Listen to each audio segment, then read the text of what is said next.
ప్రతిరోజు 1,70,00,000 వ్యూస్ తో తెలుగు వాళ్ళున్న ప్రతి చోటికి దూసుకుపోతున్న ఆదాన్ నెట్వర్క్ లో మీ బ్రాండ్స్ ని మీ వ్యాపారాన్ని ప్రమోట్ చేసుకోవాలనుకుంటున్నారా? అయితే కింద ఉన్న నంబర్ కి కాల్ చేయండి.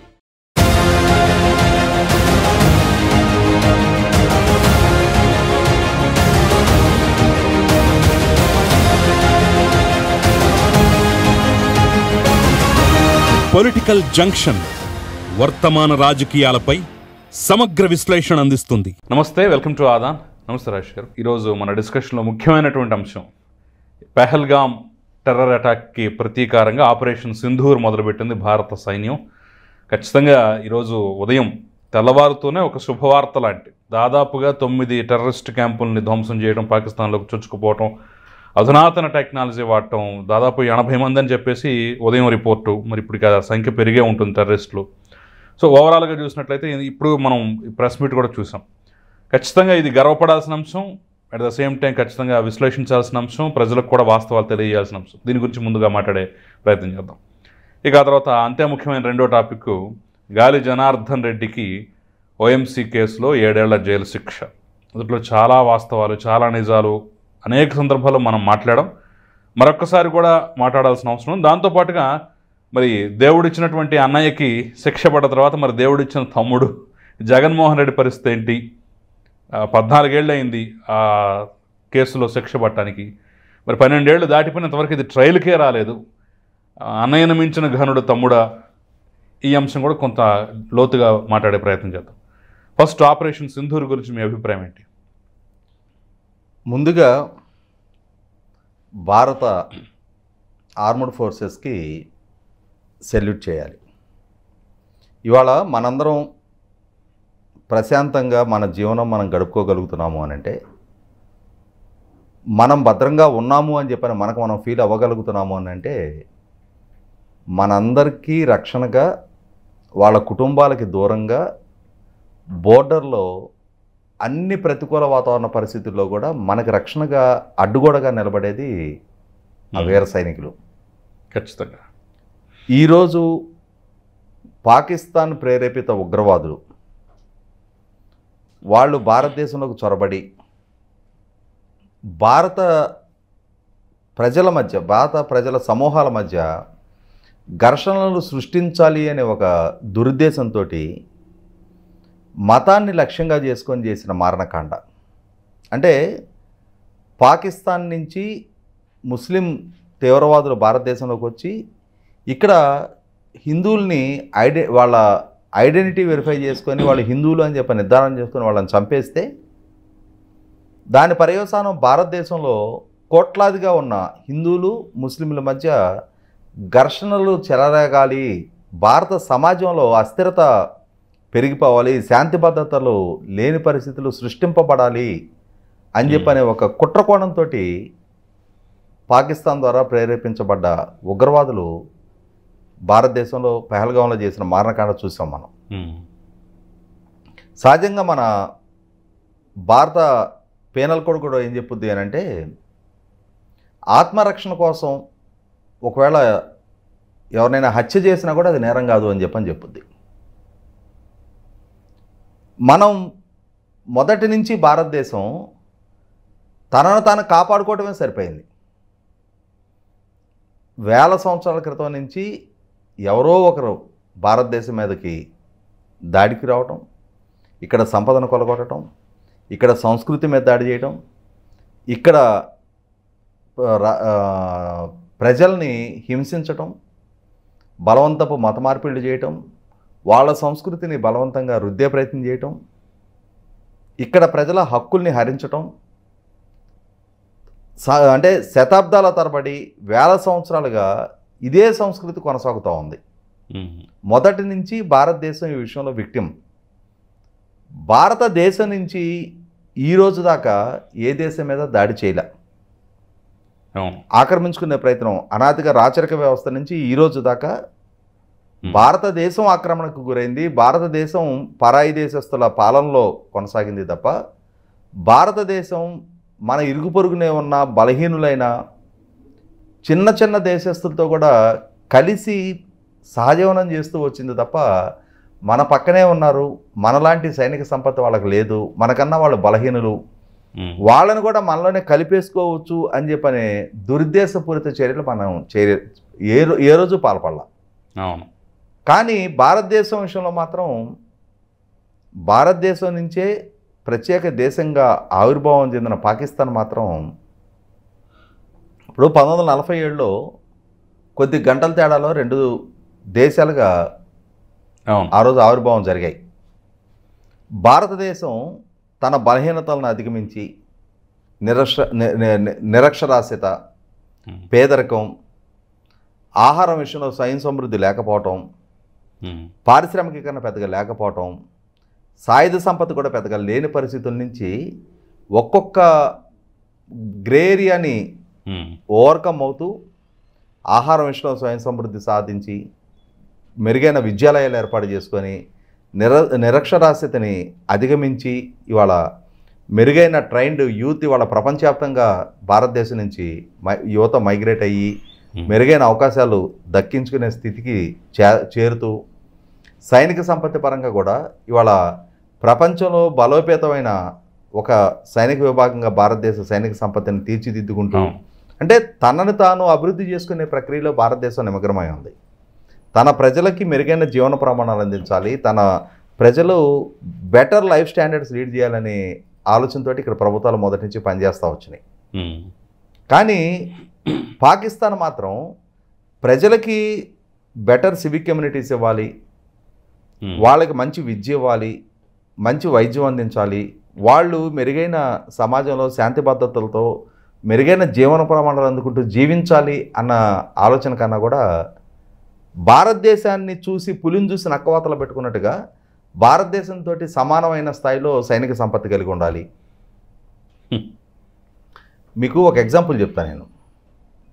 మేము గుంటూరులో కాలేజీలో చదువుకునేటప్పుడు 2 కార్పొరేట్ కాలేజీలు ఉండేవి. ఒక ఆయన అప్పటికే రాష్ట్ర వ్యాప్తంగా పేరు ప్రఖ్యాతులు ఉన్నాయి ఆయనకి.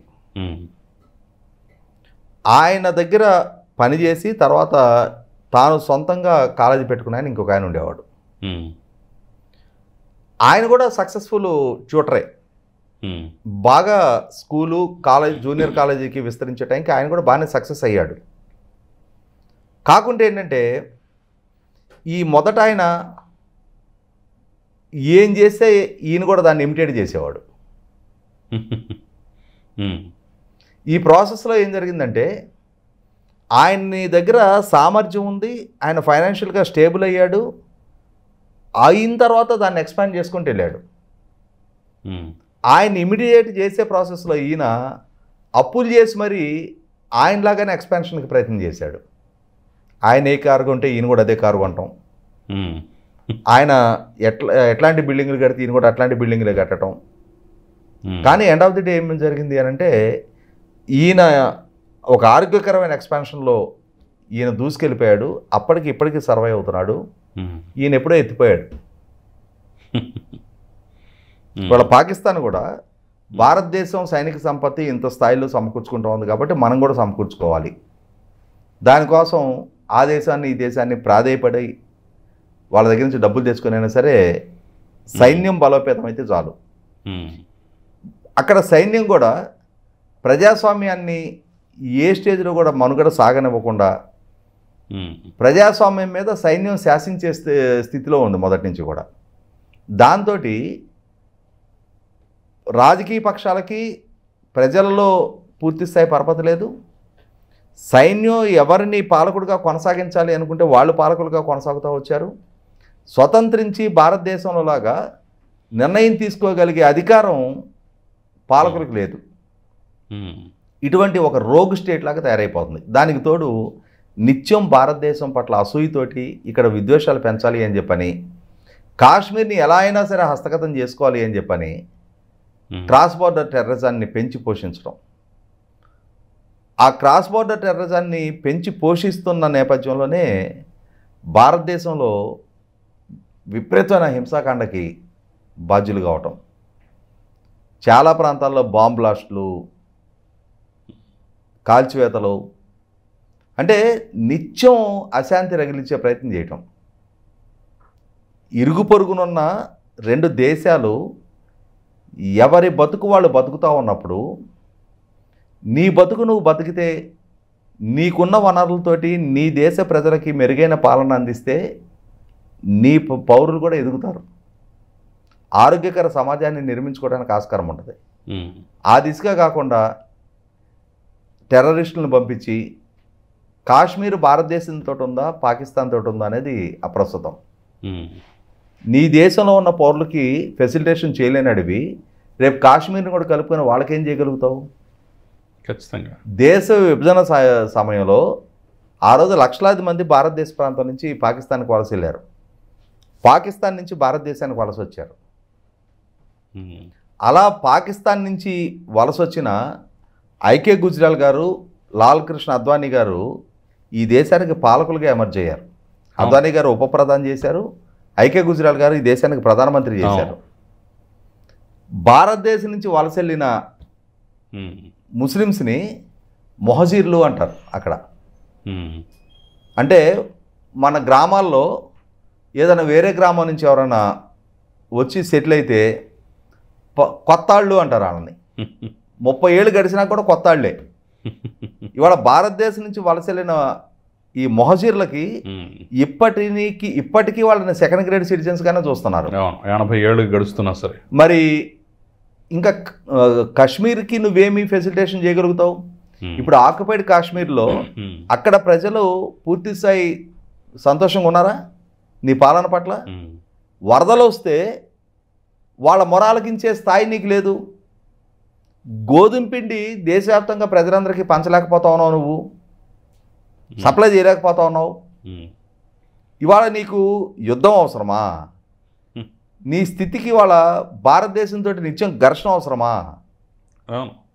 పదే భారతదేశం వైపు నుంచి సమయం పాటిస్తున్నా, ఇక్కడ ప్రజల మీద దాడులు చేస్తూ, ఇక్కడ సాయుధ బలగాల మీద దాడులు చేస్తా, ఇక్కడ సైన్యాన్ని చంపేసే ప్రయత్నం చేస్తా, భారతదేశంలో నిత్యం అశాంతి రగిలింపజేయాలి అని చెప్పిన ప్రయత్నాలు జరుగుతున్న నేపథ్యంలో అక్కడ ప్రభుత్వానికి ఎన్నిసార్లు విజ్ఞప్తి చేసినా మీ గడ్డ మీద ఈ టెర్రరిజాన్ని పెంచి పోషించకండి, వాళ్ళకి ఆశ్రయం కల్పించొద్దు, వాళ్ళకి అక్కడ ట్రైనింగ్ క్యాంప్స్ నిర్వహణకి సహకరించొద్దు అని చెప్పినా కూడా వాళ్ళు భారతదేశాన్ని ప్రత్యక్షంగా యుద్ధాల్లో 3 సార్లు ప్రయత్నం చేసి ఓడిపోయారు కాబట్టి, కార్గిల్లో 4వ సారి కూడా ఓడిపోయారు కాబట్టి, ప్రత్యక్ష యుద్ధంలో ఓడించలేం కాబట్టి ఈ పరోక్ష యుద్ధంతో భారతదేశాన్ని అస్థిరపాలు చేయగలము అనుకుంటున్నారు. ఇప్పుడు మొన్న పహల్గాం దాడితోటి వాళ్ళ లక్ష్యం ఏంటి? కాశ్మీరుని అంటే పాకిస్తాన్ నుంచి వచ్చిన టెర్రరిస్టులు హిందువులుగా ఉన్న అంటే యాత్రికులుగా ఉన్న హిందువుల్ని వాళ్ళ ఐడెంటిటీని చెక్ చేసుకుని వాళ్ళని చంపేస్తే దాని పర్యవసానం భారతదేశ వ్యాప్తంగా ఉన్న హిందువులు ముస్లింల మధ్య ఘర్షణలు పెరగాలి, ఇక్కడ అశాంతి సృష్టింపబడాలి అని చెప్పని ప్రజలకి విచక్షణ ఉంది. ఎవడో క్రాస్ బోర్డర్ టెర్రరిస్టు వాడి ఉన్మాదంలో భాగంగా, వాడి వ్యూహంలో భాగంగా హిందువులని లక్ష్యంగా చేసుకొని భారతదేశం మీద దాడి చేయడానికి హిందూయిజాన్ని ఒక అస్త్రంగా ఎంచుకున్నారు వాళ్ళు. భారతదేశం మీద చేసిన యుద్ధం అది. ఆ సమయంలో ఇక్కడ భారతదేశపు సమాజానికి ఉంది కాబట్టే ఎవడో పాకిస్తాన్ నుంచి వచ్చి ఇక్కడ హిందువుల్ని లక్ష్యంగా చేసుకొని ఒక వ్యక్తిని చంపితే మన ఇంటి పక్కనున్న ముస్లిం తోటి ఘర్షణ పడాలి అనేది వాళ్ళ లక్ష్యం. కానీ నా ఇంటి పక్కన ముస్లింకి అక్కడ జరిగిన సంఘటనకి సంబంధం లేదనే విచక్షణ భారతదేశపు పౌర సమాజానికి ఉంది. కాబట్టి ఇవాళ కోట్లాది మంది హిందువులు ముస్లింలు కలిపి సహజీవనం చేస్తూ ఉన్నారు ఇక్కడ. ఇప్పుడు ఈరోజు ఆపరేషన్ సింధూర్ జరుగుతోంది కదా, అంటే దీనికన్నా ముందు మనం గత వారం రోజుల నుంచి 10 రోజుల నుంచి తప్పదు ఖచ్చితంగా యుద్ధం అనేది వస్తుంది అనే ఒక భావనలోకి అందరూ వెళ్ళిపోయారు. దానికి కొంత భిన్నంగా ఎయిర్ స్ట్రైక్స్ అయితే మనం ప్రారంభించాం. ఇది ఇక్కడితో ఆగిపోయే అవకాశం ఉందంటారా? దీన్ని చూసుకొని మళ్ళీ పాకిస్తాన్కి అయ్యానికి కాలు దవ్వటం, ఎందుకంటే ఇప్పుడు ఇది జరిగిన తర్వాత కూడా పాకిస్తాన్ అక్కడ బోర్డర్లో కాల్పులు ఇంకా ఎక్కువ చేస్తే 10 మంది సివిలియన్స్ కూడా చనిపోయినట్టుగా ఇండియన్ ఆర్మీ ప్రకటించింది. సో అంటే ఇది గతంలో లాగానే సర్జికల్ స్ట్రైక్స్, ఎయిర్ స్ట్రైక్స్ స్థాయిలో ఆగిపోయే ఛాన్స్ ఉందంటారా? అనుకున్న యుద్ధం వరకు వెళ్ళే అవకాశం ఉందా? అంటే ఇక్కడ గతంలో సర్జికల్ స్ట్రైక్ జరిగినప్పుడు పాక్ ఆక్యుపైడ్ కాశ్మీర్కి పరిమితమైంది అది. అవును. ఇప్పుడు జరిగిన ఈ సింధూరు స్ట్రైక్ అనేది పాకిస్తాన్ ప్రధాన స్రవంతి భూభాగంలో కూడా జరిగింది. అవును. ఇక్కడ ఉన్న 4 శిబిరాలను కూడా నేలమట్టం చేశారు. దాదాపు 100 కిలోమీటర్ల అవతల. అవును.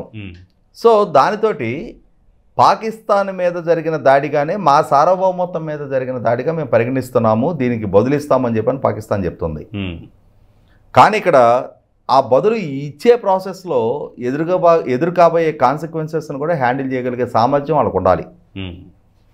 అంటే సైనిక సంపత్తి పరంగా కానీ, ఆర్థిక స్థితిగతుల పరంగా కానీ, సన్నద్ధత పరంగా పాకిస్తాను పదే వాళ్ళు చెప్పేది ఏంటి, మా దగ్గర న్యూక్లియర్ వెపన్స్ ఉన్నాయి, మేము న్యూక్లియర్ వెపన్స్ ప్రయోగిస్తాము అని చెప్పని. ఇప్పుడు పాకిస్తాను యుద్ధ రంగంలోకి వచ్చి భారతదేశం మీద న్యూక్లియర్ వెపన్స్ ప్రయోగించాలి అని చెప్పిన ప్రయత్నం చేస్తున్నప్పుడు భారతదేశం ఏమి చేతులు ముడుచుకొని కూర్చునే స్థితిలో లేదు కదా. భారతదేశం దగ్గర ఉన్న న్యూక్లియర్ వెపన్స్ని ఏమి దీపావళి రోజు కాల్చుకోవడానికి తయారు చేసుకోవాలా. కాబట్టి ఏంటంటే న్యూక్లియర్ వార్ స్టేజ్కి ఇవాళ ఏ దేశం ప్రపంచంలో దిగే స్టేజ్లో లేరు. దానికన్నా సాంప్రదాయ యుద్ధానికి ప్రాధాన్యత ఇస్తారు. సాంప్రదాయ యుద్ధానికి కనుక ప్రాధాన్యత ఇచ్చిన పక్షంలో ఇవాళ సైనిక సంపత్తి పరంగా, త్రివిధ దళాల పరంగా మనం చాలా ఆధిక్యతలో ఉన్నాం. ఇటువంటి స్థితిలో ఆర్థిక స్థితి పరంగా కూడా చూసుకున్నా భారతదేశం ఎక్కువ రోజుల పాటు సస్టైన్ అవడానికి ఆస్కారం ఉంది. కానీ పాకిస్తాన్ పరిస్థితి వేరు. ఫారెన్ ఎక్స్చేంజ్ రిజర్వ్స్ లేవు, ఫ్యూయల్ వారం రోజుల కన్నా సర్దుబాటు కాదు అంటున్నారు. ఇటువంటి స్థితిలో ఎక్కువ రోజుల పాటు యుద్ధాన్ని కొనసాగించగలిగే సామర్థ్యం పాకిస్తాన్ దగ్గర ఉండకపోవచ్చు. వీటిని బేరీ చేసుకున్నప్పుడు పూర్తి స్థాయి యుద్ధానికి పాకిస్తాన్ దిగకపోవడానికి ఆస్కారం ఉంటుంది. ఎటు ఇక్కడ మన అంటే గాజా వైపు నుంచి, లెబనాన్ వైపు నుంచి, సిరియా వైపు నుంచి ఇజ్రాయెల్ మీద జరిగిన మిస్సైల్ దాడులు చూసాం. ఎప్పుడైతే ఇజ్రాయెల్ తిరగబడి దాడి చేయటం మొదలుపెట్టిందో ఎక్కడ ఎలుకలు అక్కడ కలుగులు దూరినాయి మళ్ళీ.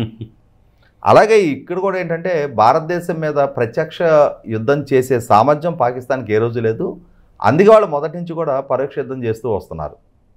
ఇప్పుడు భారతదేశానికి ప్రత్యక్షంగా పాకిస్తాన్ కొట్టగలిగే శక్తి ఉంది కాబట్టి సమయం సందర్భం వచ్చినప్పుడు కొడదాలేమని చెప్పని భారతదేశం ఇటువంటి కుయుక్తులకు ఎప్పుడు పనలా.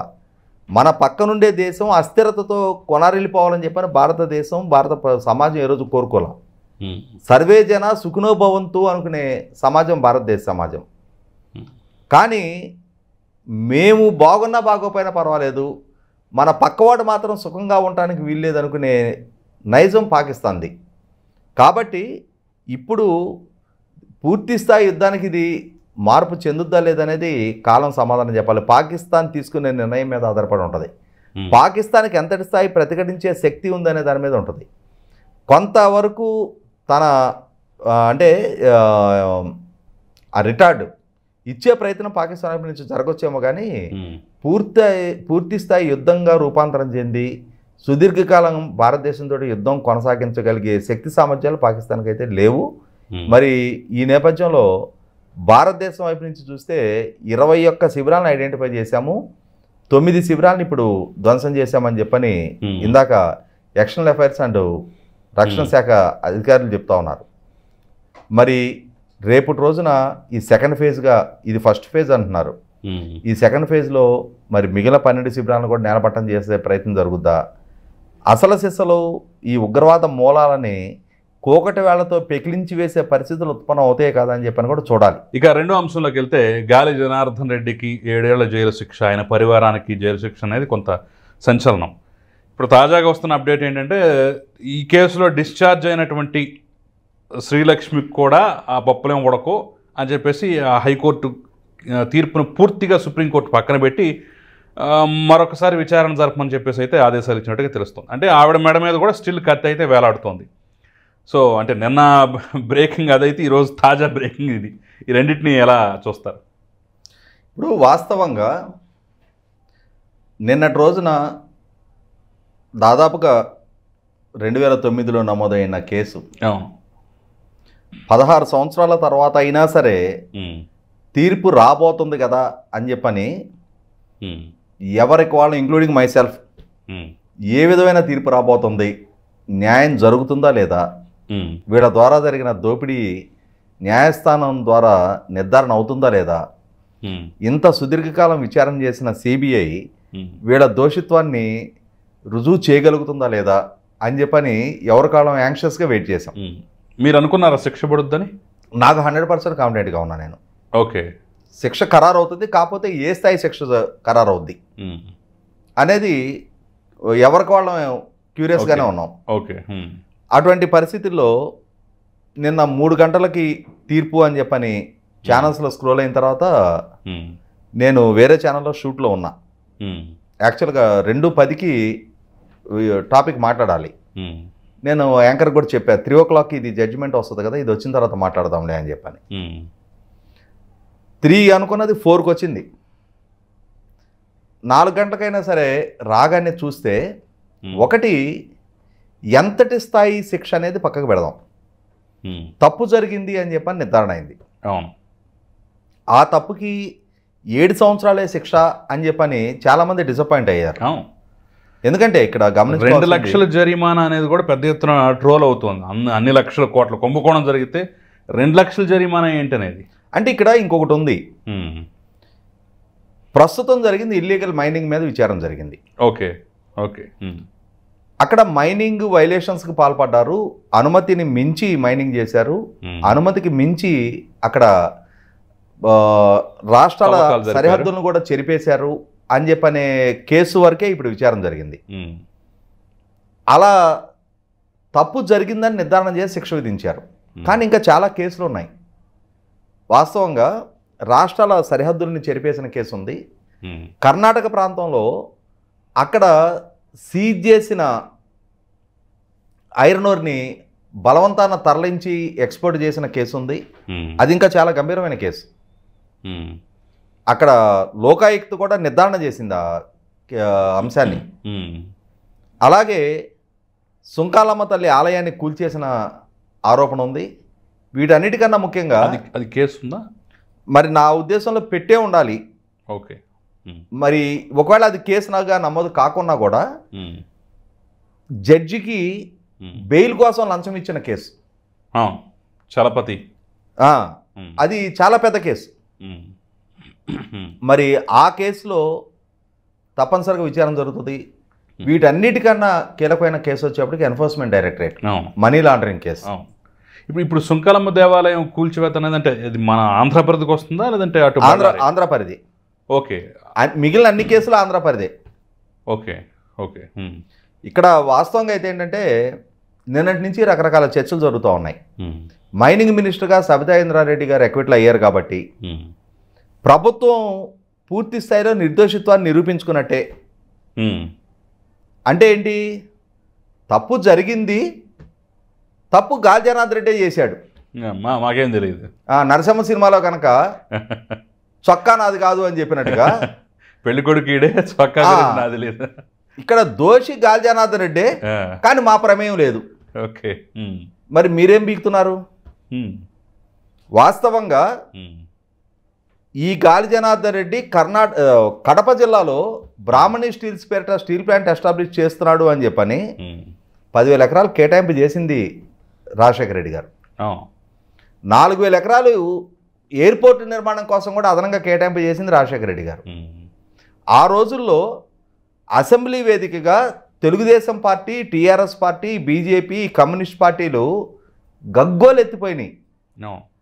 ఇల్లీగల్ మైనింగ్ జరుగుతూ ఉంది, అతనికి ఇచ్చిన అనుమతులు దాటి మైనింగ్ చేస్తూ ఉన్నాడు, అన్ని ఉల్లంఘనకు పాల్పడుతున్నాడు అని చెప్పని అసెంబ్లీలో ప్రభుత్వాన్ని నిలదీసే ప్రయత్నం చేస్తే అసెంబ్లీ మొత్తాన్ని బుల్డోజ్ చేసేవాడు రాజశేఖర రెడ్డి గారు.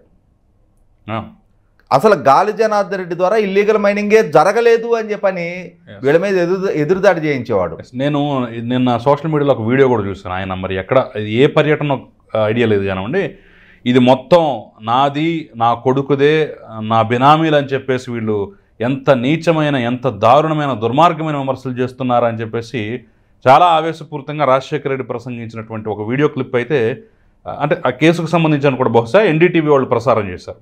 ఆ వీడియో క్లిప్ చూశాను.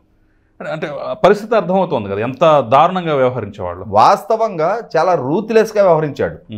గాలి జనార్దన్ రెడ్డి హైదరాబాద్లో ప్రెస్ మీట్ పెట్టి మాజీ ముఖ్యమంత్రి ప్రతిపక్ష నాయకుడు చంద్రబాబు నాయుడు గారిని ఉద్దేశించి అరే ఒరేయ్ దుర్మార్గుడా దుష్టుడా నిన్ను రాళ్లతో కొడతానరా, అది కూడా చూశాను నేను రాత్రి. అంటే జీవితంలో నువ్వు మరోసారి పదవిలోకి రాకుండా ముఖ్యమంత్రి కాకుండా నేను సర్వం ఒడ్డుతాను అనే మాట కూడా మాట్లాడు. అవును, అంటే రాష్ట్రాల రాజకీయాల్ని ప్రభావితం చేశాడు.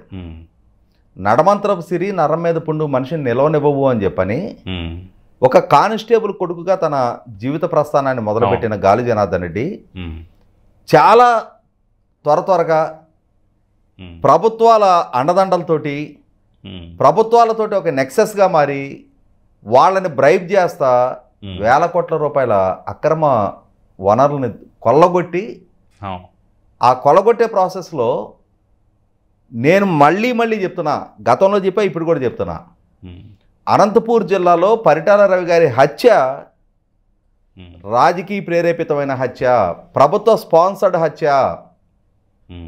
ఈ ఓబులాపురం మైనింగ్ నుంచి రాష్ట్ర వ్యాప్తంగా రాజశేఖర రెడ్డి గారి పాలనా హయాంలో వాళ్ళు సాగించాలి అనుకున్న దోపిడీ యజ్ఞానికి ఎవరు అడ్డు తగలకూడదు, ప్రశ్నించే ధైర్యం చేయకూడదు అని చెప్పానంటే ఒక బలమైన వ్యక్తిని చంపేస్తే, ఒక భయాన్ని సృష్టిస్తే ఆ భయం ఎవరికి వాళ్ళకి మనసులో గిలిలాగుండి అరే పరిటాల రవి స్థాయి వ్యక్తినే చంపేశారు మన పరిస్థితి ఏంటి అని చెప్పని ప్రశ్నించే సాహసం ఎవరు చేయకుండా ఉండటం కోసం ప్రభుత్వం ద్వారా స్పాన్సర్డ్ చేయబడ్డ హత్య అది. దానికి ఆ రోజు బళ్ళారిలో ఆర్కే గారిని, తగరకుంట ప్రభాకర్ గారిని, పరిటాల రవి గారి లాంటి బలమైన వ్యక్తుల మొత్తాన్ని వరుస క్రమంలో హత్యలు చేసుకుంటూ వచ్చారు. ఆ హత్యలకి అక్కడున్న ఫ్యాక్షన్ నేపథ్యాన్ని దానివల్ల జరిగినట్టుగా చిత్రీకరించారు, వాడుకున్నారు. వాళ్ళకి అంత సీన్ లేదు. ఎందుకంటే అదే మద్దల చెరువు సూరి తర్వాత తాను జైలు నుంచి వచ్చినాక ఎంత త్వరగా తన అనుచరుల చేతుల్లో చనిపోయాడో చూసాం కదా మనం. అంటే వాళ్ళు పరిటాల రవి గారు లాంటి బలమైన నాయకుడిని హత్య చేయగలగటమా? ఖచ్చితంగా ప్రభుత్వం ద్వారా స్పాన్సర్డ్ హత్య అది. ఇవన్నీ మారణకాండ సృష్టించారు, అడ్డగోలుగా దోపిడీకి పాల్పడ్డారు, వేల కోట్లు సంపాదించారు, ప్రభుత్వం నుంచి వేలాది ఎకరాలు కేటాయింపులు చేసుకున్నారు. ఈ చేసుకున్న ప్రాసెస్లో ఆ రోజు మైనింగ్ సెక్రటరీగా ఉన్న శ్రీలక్ష్మి క్యాప్టివ్ అనే పదాన్ని ఆమె తీసేసింది. ఫైలు నా దగ్గరికి వచ్చినప్పుడు క్యాప్టివ్ అనే పదం ఉంది, ఫైలు శ్రీలక్ష్మి దగ్గరికి వెళ్ళినా క్యాప్టివ్ పదం తీసేయబడింది అని చెప్పని మైనింగ్ మినిస్టర్గా ఉన్న సబితాయింద్రారెడ్డి గారు సిబిఐకి వాంగ్మూలం ఇచ్చారు. అంటే ఇక్కడ అటువంటి శ్రీలక్ష్మికి తెలంగాణ హైకోర్టు ఆమెను కేసు నుంచి డిశ్చార్జ్ చేసింది. ఒక ఇండస్ట్రీ ఎస్టాబ్లిష్మెంట్ కోసం క్యాప్టివ్గా కేటాయించబడ్డ మైన్స్ని కూడా అతను తొవ్వి అమ్ముకోవటానికి ఆమె సహకరిస్తే ఆ దుర్మార్గపు అక్రమ సంపాదనలో ఏమో కూడా భాగస్వామి అయితే ఆమెను డిశ్చార్జ్ చేశారు. ఇక్కడ మనం క్యాపిటల్ అనే దానికి దాని అర్థం వివరణ కూడా స్మాల్గా ఇద్దాం, ఎందుకంటే చాలా మందికి తెలిసే అవకాశం. అంటే ఇక్కడ ఒక ఇండస్ట్రీ పెట్టాలి అనుకుంటున్నారు, లైక్ స్టీల్ ప్లాంట్ పెట్టాలి. స్టీల్ ప్లాంట్కి ముడి ఖనిజం కావాలి కదా, ఇనప ఐరన్ ఓర్ కావాలి. ఐరన్ ఓర్ గనులు కేటాయింపు చేయాలి. ఈ పర్టికులర్ గనులు ఈ పర్టికులర్ ఇండస్ట్రీ కోసం డెడికేటెడ్గా కేటాయింపు చేస్తున్నామంటారు. ఓకే, దాన్ని క్యాప్టివ్ ఆ పర్టికులర్ ఇండస్ట్రీ కోసం కేటాయింపు చేసే గనులు. అంటే అందులో తవ్విన మొత్తం ఇండస్ట్రీలో ఆ గనులలో ఉన్న ముడి ఖనిజాన్ని బేస్ చేసుకొని ఇండస్ట్రీ ఎస్టాబ్లిష్ చేస్తున్నారు. దీనికి వాడుకోవాలి తప్ప బయటకు అమ్ముకోవడానికి. ఇక్కడ ముడి ఖనిజం ఉంది, దాన్ని తవ్వి ప్రాసెస్ చేయడానికి ఒక ఇండస్ట్రీ కావాలి. ఇండస్ట్రీ ఉంది, అక్కడ ఉక్కు ఉత్పత్తి చేయడానికి ముడి ఖనిజం కావాలి. ఈ రెండింటిని లింకప్ చేయటం, ఇక్కడ ఉన్న ముడి ఖనిజాన్ని ఈ ఇండస్ట్రీకి కేటాయింపు చేస్తున్నామని చెప్పని డెడికేటెడ్ క్యాపిటల్ అనే పదం తీసేయడం. అంటే ఇక్కడ ఇతను కడప జిల్లాలో బ్రాహ్మణి స్టీల్స్ పేరిట ఒక కంపెనీ పెడతాడు అని చెప్పని అతనికి క్యాప్టివ్ మైన్స్ కేటాయింపు చేశారు. అతనేం చేశాడు, ఆ క్యాప్టివ్ ఆ బ్రాహ్మణి స్టీల్స్ కోసం 14,000 ఎకరాలు రాజశేఖర రెడ్డి గారు భూమి కేటాయింపు చేశాడు. ఈయన వెళ్ళి శంకుస్థాపన చేశాడు. ఆ శంకుస్థాపన చేసినాడు. ఆ రోజు అక్కడ సభలో దేవుడిచ్చిన తండ్రి నాకు ఈయన అని చెప్పని గాలి జనార్దన్ రెడ్డి పొగడతాం, దేవుడిచ్చిన తమ్ముడు నాకు అని చెప్పని జగన్మోహన్ రెడ్డి గారు కూడా హాజరయ్యాడు ఆ కార్యక్రమంలో. దేవుడిచ్చిన తమ్ముడు అని చెప్పని ఈయన ఆయన పొగడటం అంటే ఈ దేవుడిచ్చిన తండ్రి దేవుడిచ్చిన తమ్ముడిని చూసుకొని రాష్ట్రంలో ఉన్న ప్రతిపక్ష నాయకుల్ని నీ ఇల్లీగల్ మైనింగ్ గురించి ప్రస్తావిస్తే అడ్డగోలుగా రెచ్చిపోయి ఒక రకంగా బరితెగింపు ప్రవర్తించిన గాలి జనార్దన్ రెడ్డికి క్యాప్టివ్ మైన్స్ తవ్వి అమ్ముకుంటుంటే ప్రభుత్వం ఏం చేస్తుంది? మైనింగ్ డిపార్ట్మెంట్ ఉంది, మైనింగ్ విజిలెన్స్ ఉంది, ప్రభుత్వం ఉంది. వీళ్ళు ఏం చేస్తున్నారు? అరే బాబు నీకు అవి ఇండస్ట్రీ పెట్టడానికి కదా ఇచ్చింది మేము, నువ్వు వాటిని ఎట్లా తవ్వు అమ్ముకుంటావు అని చెప్పని కట్టడి చేయాలి కదా. చెయ్యకపోగా ఇవాళ కేసు నమోదైన తర్వాత హైకోర్టు ఆ శ్రీలక్ష్మిని డిశ్చార్జ్ చేసింది. కేసుతో సంబంధం లేదు, ఆమె ముద్దాయిగా పరిగణింపబడవసరం లేదని చెప్పని. ఇవాళ అంతిమంగా సుప్రీంకోర్టు హైకోర్టు డిశ్చార్జ్ పక్కకు పెట్టి ఆమెను అక్యూజ్గా నిర్ధారణ చేసింది. ఇవాళ గతంలో కొన్నాళ్ళు జైల్లో ఉండొచ్చింది శ్రీలక్ష్మి, ఇవాళ ఆమె ఐఏఎస్ అధికారిగా ఆంధ్రప్రదేశ్ రాష్ట్రంలో ఎరగబెడతా ఉంది. ఇప్పుడు ఖచ్చితంగా ఆమె మీద కూడా విచారణ జరగాలి, ఆమెకి కూడా శిక్ష ఖరారు అవ్వాల్సిందే. అసలు ఆ క్యాప్టివ్ అనే దాన్ని ఎవరు తీయమంటే తీశారనేది కూడా తేల్చాలి. ఇక్కడ గమనించుకుంటే మైనింగ్ ఎండీగా ఉన్న రాజగోపాల్కి నిన్న మిగిలిన ముద్దాయిలతో పాటు 7 సంవత్సరాల శిక్ష విధిస్తా ప్రభుత్వాధికారిగా ఉండి అధికార దుర్వినియోగానికి పాల్పడ్డందుకు 4 సంవత్సరాలు అదనంగా శిక్ష ఖరారు చేసింది, 11 సంవత్సరాలు. మరి అదే స్థాయి శిక్ష శ్రీలక్ష్మికి కూడా 11 సంవత్సరాలు ఖరారు అయితే తీరాలి వాళ్ళ.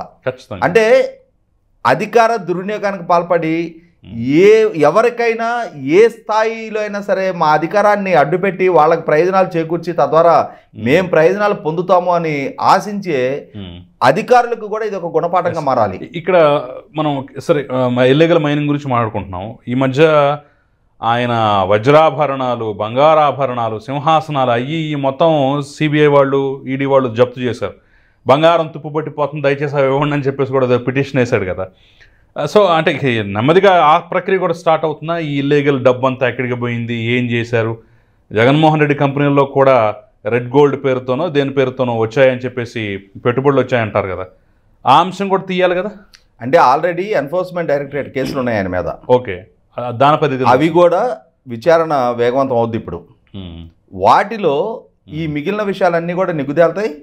అదే సందర్భంలో నిన్నటి నుంచి ప్రజల నుంచి వ్యక్తమవుతున్న డిమాండ్ ఏంటి అంటే, అతను తప్పు చేశాడని నిర్ధారణ శిక్ష ఖరారు చేశారు సరే, మరి అక్రమంగా సంపాదించిన ఆస్తుల సంగతి ఏంటి అంటున్నారు. ఇప్పటికీ వేల కోట్ల రూపాయల ఆస్తులు అతని కుటుంబం కలిగి ఉంది.